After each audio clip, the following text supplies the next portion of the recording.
How do you structure the training? The training is basically structured off of my schedule. So I look at my schedule, and I say, okay, Jennifer, what do we have today? We have this at 7 o'clock in the morning.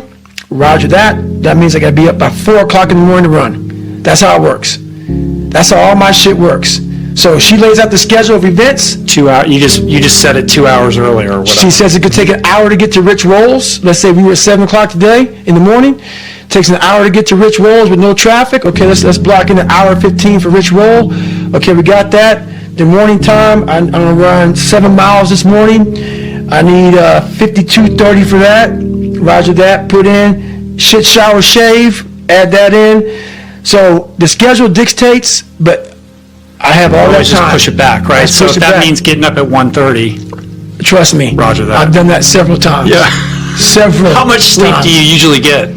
I like getting 7 to 8 hours of sleep. Nowadays I can do that. But there's times where the schedule says, hey man, you're getting 3 hours. And if that's the case, Right. Merry Christmas. Like you work out every day, you haven't missed a day. I do it for the last 20 years of my life. 20 years? I was 20-some 2 years. No, 20-some years of my life. Every day you work out. So I used to take 1 day off a week. Uh-huh. I used to take 1 day off a week. For the body to recover, right? Makes sense. But that 1 day off was an active recovery day, where I would get on a trainer and ride for like 2 hours. Wow. But at a zone 1 heart rate, very low heart rate, and I replace the carbohydrates in my body while I rode, because the best way to recover for me is to do something at a very low heart rate, because therefore your blood's flowing through your body. Yeah.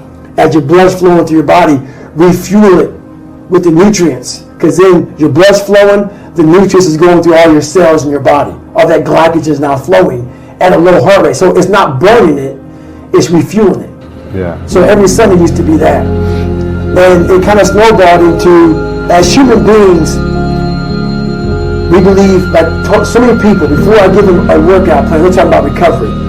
Everybody that hears me speak, they want to go straight to recovery.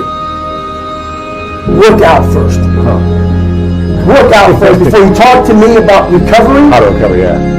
work out first. We are always looking for, like whenever I talk to people, people take my words and they put it in a way to where they want to feel comfortable. This guy, you know, they want to put you in a box.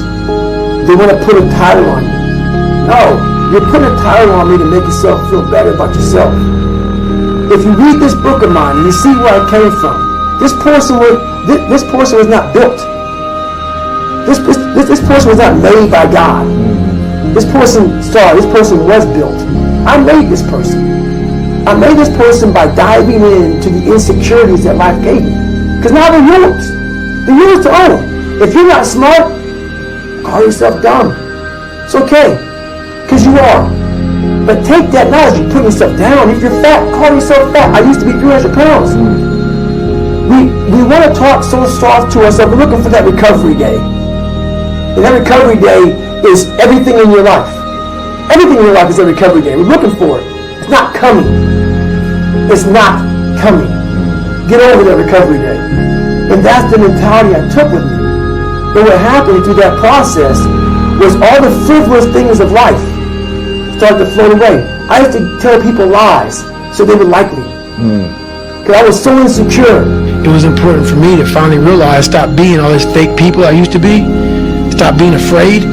There was no growth until I cut myself down to nothing, to the person I really was, the real human being. And once I found out who I really was, that's when I started growing. I was trying to build on top of a lied, fucked up foundation. You can't build a house on a fucked up foundation.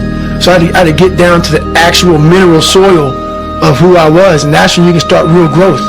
And what is the role that suffering plays in that, or the willingness to suffer? It starts to peel all those layers away, all those artificial layers away. If you're willing to suffer and go back in the grind, that internal dialogue you have with yourself when you're in misery and you're uncomfortable, it's a real, scary, unfiltered, no lying dialogue between you and yourself. And people know exactly what the fuck I'm talking about when you're in a bad spot in life and your mind is saying all kind of shit. That's who you really are. That's the real you. No Rocky Balboa moments going on up there. You're like, hey, it's round 14. Let's come on. We got this. No, it's like, fuck this. I'm out of here, man. This is crazy. That's where the growth happens. When you're able to stay in that moment and talk yourself back into the suck of whatever you're going through, and you start stripping those layers away, but as you're stripping those layers away, you're building calluses over top of shit in your mind. That's where the growth starts to happen, is when you have to force yourself to stay in it. You can't leave it. When you start to build yourself up, you start to have the one thing that we don't have is confidence. Yeah. Real, authentic confidence from hard work. Everything else goes away. You no longer look to other people for your self-esteem. Validation. That's right. Yeah. You now know. I walk in the room now, and I know the hours and years and decades I put into David Goggins. It's not on the wall. It's not a trophy on the wall. It's not a medal on the neck. It is actually a feeling in your heart. And people go, why don't you have a smile? I don't have to. Yeah, I do have a stoic look on my face. I'm a very focused person. But the feeling I have in my soul and my heart, that's why I need to smile. I don't need to smile. I don't need you to look at me and say, oh my God, you look happy. Because half of us aren't happy. We're giving you something that we think you want to see. I don't do that anymore. I don't care how you perceive David Goggins. Because through my journey, I figured out the one piece I was missing. I thought it was cars. I thought it was women. I thought it was everything. The one piece I was missing was me having the courage to face myself. And once you do that on a daily basis, it's not about the running. People's going to be about working out. Where I got my work ethic from was the hours I had to spend learning this. When you sit down and you're not smart, and you have a disability, and you still want to be in the top of your class, I want to get by. When I realized that I can learn through hard work, and I can beat the valedictorian in school, I got put in 10 hours more a day than he does. You know what kind of strength comes from that? When you're sitting there and that guy that valedictorian's only for an hour, and you know I caught you, and I am dumb. But I have the work ethic to catch you.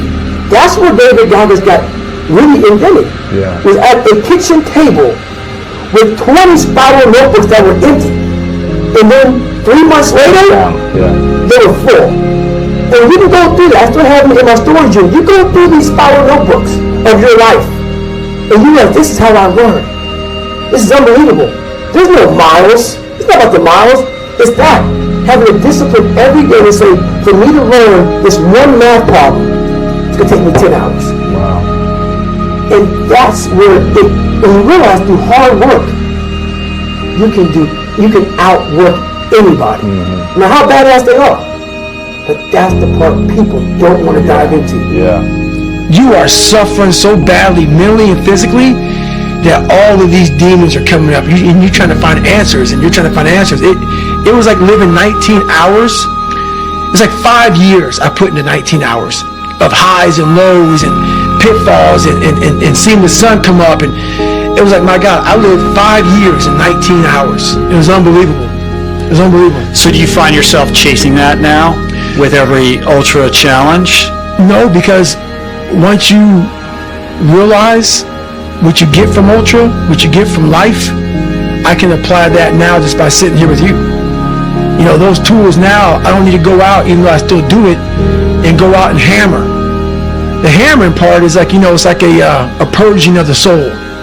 You go out there and hammer out there. You got to do that every once in a while. You got to hammer, man. You got to get after it. But now I figured out so many different ways and so many different tools through all of the journeys I've been through just growing up, man. Just being mature, just being really mature and not holding on to hate. Really just letting all that shit go, man, and starting from scratch and let's go forward. How do you let it go? I don't think enough about people that have wronged me or situations that have wronged me, because once you've come to a place where you are really happy with who you are in life, No one fucks with you anymore. Even though they're fucking with you, It doesn't fuck with it you. doesn't fuck with you. You know, like all these, I used to be so hurt by everything in the military, and if someone did something or said something, like, man, I have overcome so much shit. There's not, I'm just in a really good headspace right now. My headspace, I own it. A lot of people own other people's headspace. I own my own shit now. What do you mean own other? Like they're just all caught up in what other people think about them and running all these narratives in their That's mind right. about- They're more caught up in what other people think about them than how you feel about your own personal self. So a lot of people have their brain and their mind on rent to a whole bunch of motherfuckers in the world. I am paying rent on my own shit. I finally put a down payment on it, and I'm making payments every daggone day on my own fucking brain. So you don't fucking control that shit anymore, man. I got it.